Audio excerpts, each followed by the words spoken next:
Okay, this is my sketch, and this is the location that we're going to use for our, oh, this is my cat, by the way. Go away, go away, go away.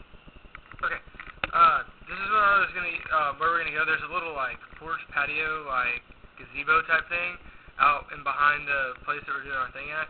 And I tried to do a perspective drawing of the location we're going to do, and I just sat down on the bench and I drew the sidewalk coming up to it. And you can kind of see that there's, tried to resemble some depth here with that perspective as far as things getting like bolder and dimmer in the background, like the sidewalk going down. And then I sat in the same bench and I drew another location of the gazebo. And let me zoom out a little bit. And I think I really accomplished good perspective here as far as it looking like it's fading off and actually giving me the impression of depth. And there's another bench over here. There's 4 benches, like a bench here, a bench over here, a bench I was sitting on, like back here, and there's another one over here. So this is what this is our location. And I figured as far as let me see what the questions were real quick. Hang on. Reasons for our location. We chose this location because number one, it was in the shade, and we figured that it'd be cool for people to like sit and be able to watch the birds and stuff in the shade and not have to be standing in the sun.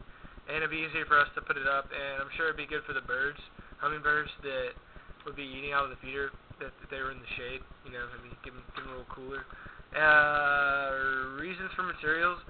What I was gonna do, I haven't drawn it yet, but basically, I'm gonna take a soda bottle, and then you can design a thing that the hummingbird can come and like drink out of, and I can fill it up with whatever I'm gonna fill it up with. And I'm gonna use materials of a soda can or a plastic soda can because it's recyclable and it's semi from nature. Because I'm sure I can find one in nature or something and recycle and help clean up nature too.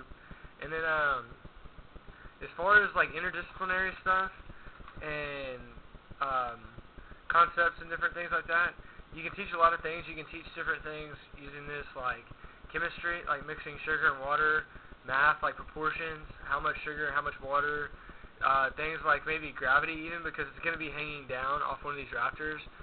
So maybe things like gravity and stuff like that.